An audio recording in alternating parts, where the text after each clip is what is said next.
हाय, अगर आप पेरेंट या स्टूडेंट हो तो ये वीडियो खास आपके लिए बना हुआ है। जब हम लोग बच्चों को कोचिंग क्लासेस के लिए भेज रहे हैं, मतलब एक स्कूल या कॉलेज से निकाल के दूसरे स्कूल या कॉलेज में जब भेज रहे हैं, तो हम लोग क्या पर्पस के लिए भेज रहे हैं, इसके बारे में कभी हमने सोचा है क्या? आप बोलेंगे कि हाँ, हमें तो पता है। हम लोग तो स्कोर इंप्रूव कराने के लिए या फिर कॉन्सेप्ट ज़्यादा अच्छी तरीके से क्लियर होने के लिए, जो कि स्कूल कॉलेज में नहीं हो पाए, यहाँ पे अच्छे बेहतर तरीके से करने के लिए भेज रहे हैं। लेकिन इसके ऊपर हम लोगों को डिटेल में सोचना ज़रूरी है। क्या सचमुच ही आपका पर्पस सॉल्व हो रहा है क्या? जब कभी भी आपको कोचिंग क्लासेस में या कहीं पे अगर भेज रहे हैं, तो हम लोगों का एनालिसिस किस तरीके से काम करता है, हम लोग किस तरीके से एनालिसिस करते हैं, हमें कैसे पता चलता है क्या सचमुच हमारा पर्पस सॉल्व हो रहा है और नहीं हो रहा है। अगर आपका बच्चा जब कोचिंग क्लासेस में जाता है, कहीं पे जाता है,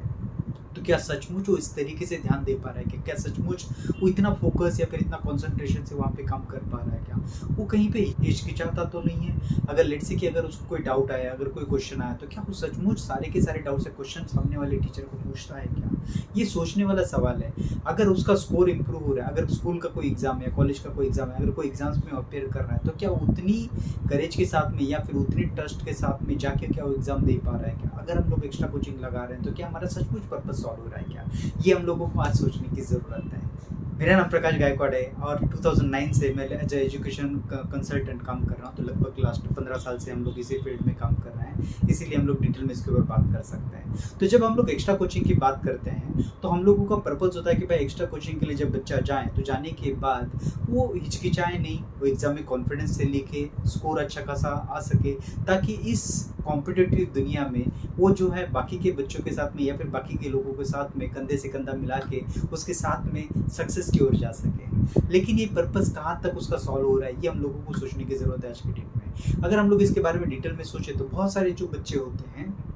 वो एक स्कूल या कॉलेज से निकल के दूसरे स्कूल या कॉलेज में चले जाते हैं, क्योंकि यहाँ पे भी 50-60 बच्चे बैठे हुए हैं, वहाँ पे भी 30-40 या 50 बच्चे बैठे हुए हैं, और जो सामने पढ़ाने वाला टीचर है वो सभी लोगों को सेम फ्लो में पढ़ा रहा है। मतलब जब 50-60 बच्चे बैठे हुए रहते हैं, तो ज़रूरी नहीं हर बच्चे का ग्रास्पिंग सेम है, हर बच्चे का पढ़ने का तरीका सेम है, लेकिन फिर भी हम लोगों के एजुकेशन सिस्टम के हिसाब से या फिर पढ़ाने के तरीके के हिसाब से सारे बच्चों को हम लोग सेम तरीके से पढ़ाते हैं। इससे होता क्या है, जो बच्चा कमज़ोर है वो कमज़ोर रह जाता है, या फिर उसको अगर लेट से कुछ डाउट भी आया तो वो सामने जल्दी पूछता नहीं है, बिकॉज उसको लगता है कि अच्छा ये शायद से मैं कमज़ोर हूँ, मैं वीक हूँ पढ़ाई में, इसीलिए ये मुझे नहीं पता चल रहा है, बाकी के तो सभी बच्चों को पता चल रहा है या फिर बाकी के सभी बच्चों को समझ में आ रहा है। लेकिन ये किस एक्चुअल में होता नहीं है, बिकॉज बाकी के जो बैठे हुए बच्चे हैं उनको भी कितने लोगों को समझ में आ रहा है ये ज़रूरी नहीं है। और गलती से पकड़ के चलिए कि आपका अगर कोई क्लास मिस हो जाता है या फिर किसी कारणों से आप क्लासेस नहीं जा पाते, तो उस दिन का जो पढ़ाई आपका छूट जाता है, उसका क्या? जब नेक्स्ट डे पे आप वहाँ पे अपीयर होते हो, तो लास्ट क्लास में जो हुआ था उसको रिवाइज कितनी तरीके से किया जाता है, फिर कितने लोग कराते हैं, और कराते भी हैं या नहीं, क्योंकि वो लोग तो एज्यूम करते हैं अपने सारे क्लासेस अटेंड करे हुए हैं और आपको सभी कुछ पता है। जब कोई कोचिंग क्लासेस में जाता है, तो बहुत सारे टीचर जो है इस लेवल पर चालू करते हैं, एज्यूम कर लेते हैं, जैसे कि फॉर एग्जांपल आप अभी 12th IIT का प्रिपरेशन कर रहे हो, तो सामने वाला जो टीचर है वो एज्यूम कर लेता है कि स्टूडेंट अगर 12th में आया हुआ और अगर IIT का प्रिपरेशन कर रहा है, तो by default he must be aware with the 10th basics, he must be aware with the 11th basics, या फिर उसको 11th के कुछ आता है, 12th का कुछ आता है, कुछ ना कुछ तो आता ही होगा, तभी तो वो अभी जाके एंट्रेंस एग्जाम का प्रिपरेशन कर रहा है। और ये माइंडसेट के साथ में सामने वाला जो टीचर होता है वो उसको पढ़ाना चालू कर देता है। जब पढ़ाना चालू कर देता है और अगर बच्चा प्रिपरेशन कर रहा है और वो अगर गलती से 11th का भूल चुका है या फिर 11th के कुछ टॉपिक्स उसको अगर क्लियर नहीं है, तो 12th या फिर एंट्रेंस एग्जाम के लिए वो कितनी बेहतर तरीके से प्रिपेयर कर सकता है? आपको क्या लगता है कितनी अच्छी तरीके से वो एग्जाम में अप्लाई कर सकता है? पकड़ के चले कि कोई इंजीनियरिंग पढ़ रहा है, इंजीनियरिंग पढ़ते वक्त उसको अगर कुछ बेसिक्स अगर आता नहीं होगा और वो अगर इंजीनियरिंग का कोई एग्जाम देने जा रहा है, जैसे कि फर्स्ट सेमेस्टर हो, लास्ट सेमेस्टर हो, कोई भी सेमेस्टर का अगर एग्जाम देने के लिए जा रहा है और उसको बेसिक्स नहीं पता है कि वह प्रिपरेशन किया किस तरीके से जाता है, तो ऐसे केस में वो कितना बेहतर तरीके से एग्जाम दे पाएगा। तो ये सारी चीज़ों के बारे में जब हम लोग सोचते हैं, तो कुछ डिफिकल्टीज रहती है बच्चों की, जैसे कि कुछ बच्चे शाय होते हैं, वो सामने सामने आंसर्स नहीं पूछ सकते, बच्चे को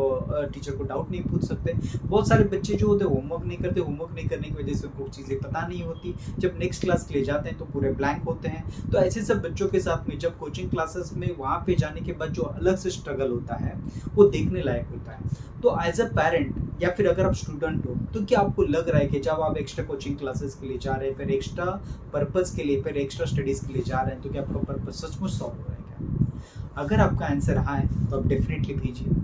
लेकिन अगर आंसर ना है तो आगे का वीडियो आपके लिए है। मेरे हिसाब से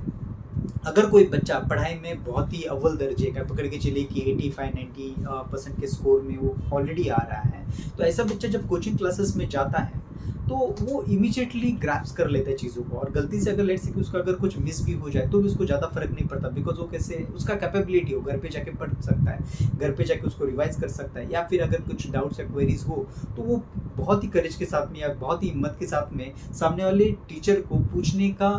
एक जज्बा रखता है, या फिर हम लोग बोल सकते हैं हिम्मत रखता है। वो बाकी के बच्चों के जैसा डर डर के नहीं जीता या फिर डर डर के नहीं पूछता। तो इसी की वजह से होता क्या है कि उस तरीके का जो बच्चा होता है वो अच्छा परफॉर्म कर लेता है, बिकॉज उसमें कैपेबिलिटी वो कर सकता है उन चीज़ों को। लेकिन अगर कोई बच्चा 40% वाला है, पासिंग के कगार पर है, 60% वाला है या फिर बिलो एवरेज वाला है, तो क्या ऐसा बच्चा कोचिंग क्लासेस में सचमुच परफॉर्म कर सकता है क्या? तो मेरा आंसर है ना, वो नहीं कर सकता परफॉर्म। ऐसे बच्चों के लिए वो जिस तरीके से समझता है, उसकी क्या लेवल की अंडरस्टैंडिंग है, वो कौन से लेवल पर ग्रास्प करता है, उसका बेसिक्स कितना क्लियर है, ये सारी चीज़ों को समझ के कोई ऐसा चाहिए जो उसको पर्सनली सारी चीज़ें बता सके, जो कि किसी भी कोचिंग क्लासेस में या ग्रुप कोचिंग में पॉसिबल नहीं होता। मैं ऐसे नहीं बोल रहा हूँ कि ग्रुप कोचिंग या कोचिंग क्लासेस जो है होते बिल्कुल ही काम के नहीं है, ऐसा नहीं है। होता है बेसिकली उनका जो होता है प्लान स्टडीज होता है, एग्जाम ओरिएंटेड स्टडीज वो लोग कराते हैं कि बच्चा जो है एग्जाम में जाके अच्छा परफॉर्म कर सके, ये उनका भी प्लान होता है, उनका भी एम होता है। लेकिन वो सभी बच्चों को पर्सनल अटेंशन नहीं दे सकते। इसकी वजह से होता है क्या, जो बच्चे कमज़ोर होते हैं या फिर बिलो एवरेज होते हैं वो वहाँ पे कभी भी परफॉर्म नहीं कर पाते। जितने भी बड़े बड़े कोचिंग क्लासेस हैं सभी जगह पर वो लोग जब हाईलाइट्स लगाते हैं, बैनर लगाते हैं, तो जो टॉपर रहते हैं उन लोगों के बैनर से टॉपर जो रहते हैं उनके हाईलाइट्स दिखाते हैं। लेकिन उनके क्लासेस में कितने एक्चुअल में परसेंटेज बच्चे पास हो गए या फिर क्लियर कर गए, इसके बारे में लोग कभी नहीं बताते, क्योंकि उनको पता होता है या फिर उनको मालूम होता है कि हमारे यहाँ पे लेट से कि पकड़ के चले कि बड़े बड़े कोचिंग क्लासेस में जैसे कि 1 लाख बच्चे पढ़ रहे हैं, तो 1 लाख बच्चों में से अगर लेट से कि 10-15 हज़ार बच्चे अगर फेल भी हो गए हैं तो उनका रिजल्ट इतना मायने नहीं रखता, या फिर उनको दिखाने की कहीं पे ज़रूरत नहीं है, और नहीं उनके जो पेरेंट होते हैं या फिर जो बच्चे होते हैं आगे आके बोल सकते हैं या फिर बोलते हैं कि मैंने इस कोचिंग क्लासेस में पढ़ाई करा हुआ था और मैं फेल हो गया, क्योंकि वहाँ पे जाने का पर्पज़ ही उनका सॉल्व नहीं हुआ रहता। और अगर फेल हो गए तो अभी जाके वो किनको क्या बोले, वो लोग तो खुद के गम में होते हैं कि भाई अभी मैं फेल हो चुका हूँ तो इसमें से अभी बाहर कैसे निकलूँ। तो ऐसी सारी चीज़ों को अगर हम लोग ध्यान दें तो ऐसे बच्चों को हम लोगों को पर्सनल अटेंशन की ज़रूरत होती है। तो इसीलिए जो हम लोगों का कॉन्सेप्ट है बेसिकली पर्सनल कोचिंग का होता है, मतलब हम लोगों के जो टीचर्स होते हैं तो सब्जेक्ट एक्सपर्ट होते हैं और हाईली क्वालिफाइड भी होते हैं। तो जो बच्चों के घर पर जाते हैं तो बच्चों को किस तरीके से समझ रहा है, बच्चा अगर बिलो एवरेज है, एवरेज है या फिर अबव एवरेज है, तो हर बच्चे को हम लोग अलग तरीके से अप्रोच दे के पढ़ाते हैं। अगर बच्चा बिलो एवरेज है तो हमें मालूम है उसको कंटेंट मालूम नहीं, उसको सिखाना जरूरी है, उसको बेसिक्स पहले क्लियर करना जरूरी है। बच्चा अबव एवरेज 80-85 प्लस ला रहा है, 90 प्लस ला रहा है, तो ऐसे बच्चों को हम लोगों को कंटेंट इतना डिटेल में पढ़ाने की जरूरत नहीं, बिकॉज कंटेंट वो पढ़ लेता है। उसका इंपॉर्टेंट चीज़ क्या है कि वो टेक्निकली कहाँ पे रॉन्ग जा रहा है, वो जो मार्क्स मिस कर रहा है वो कहाँ पे मिस कर रहा है, कौन से सीरियस ऐसे मिस्टेक्स कर रहा है जिसकी वजह से उसके स्कोर नहीं आ पा रहे हैं। तो इस चीज़ के ऊपर हम लोगों को हम करने की ज़रूरत होती है। तो बच्चा जिस लेवल का है उस लेवल पे जाकर हम लोग पढ़ाते हैं ताकि बच्चों का जो है रिजल्ट गारंटी से इम्प्रूव हो सके। तो ये करने के लिए हम लोग जो है काफ़ी मेहनत करते हैं, हम लोग समझते हैं कि किस तरीके से बच्चों को करने की ज़रूरत है। हम लोग अगर लेट से किसी को अगर ऑफलाइन की ज़रूरत होती है तो मुंबई नहीं मुंबई थाने एरिया में हम लोग पर्सनल लेवल पर बड़ा सा टीचर्स का नेटवर्क है, वहाँ पे बच्चों के घर पर जाकर 1-to-1 कोचिंग कराते हैं, बच्चों का गारंटेड रिजल्ट लेकर आते हैं। अगर बॉम्बे के बाहर अगर लेट से ऑल इंडिया लेवल पर अगर कहीं पे भी करना है तो हम लोग ऑनलाइन कोचिंग कराते हैं, लेकिन वो भी 1-to-1 होता है, मतलब एट ए टाइम के बच्चों को पढ़ाते हैं। हम लोगों के एनालिसिस के अलग अलग तरीके होते हैं। बच्चे बहुत बार क्या होता है कि जब पढ़ाना हम चालू करते हैं तो बोलते हैं नहीं मुझे समझ में आ गया, मुझे ज़रूरत नहीं है।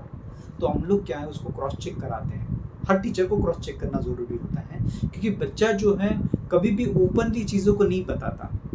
बहुत ही कम बच्चे होते हैं जो ओपनली बता देंगे नहीं मुझे नहीं समझ में आया फिर से बताओ। और आजकल के बच्चे तो बहुत ओपनली बात करते हैं, लेकिन फिर भी कुछ गिने चुने बच्चे रह जाते हैं जो ओपनली बात नहीं करते। तो ऐसे बच्चों के लिए हम लोगों को क्या करने की ज़रूरत है, ऐसे बच्चों को हम लोगों को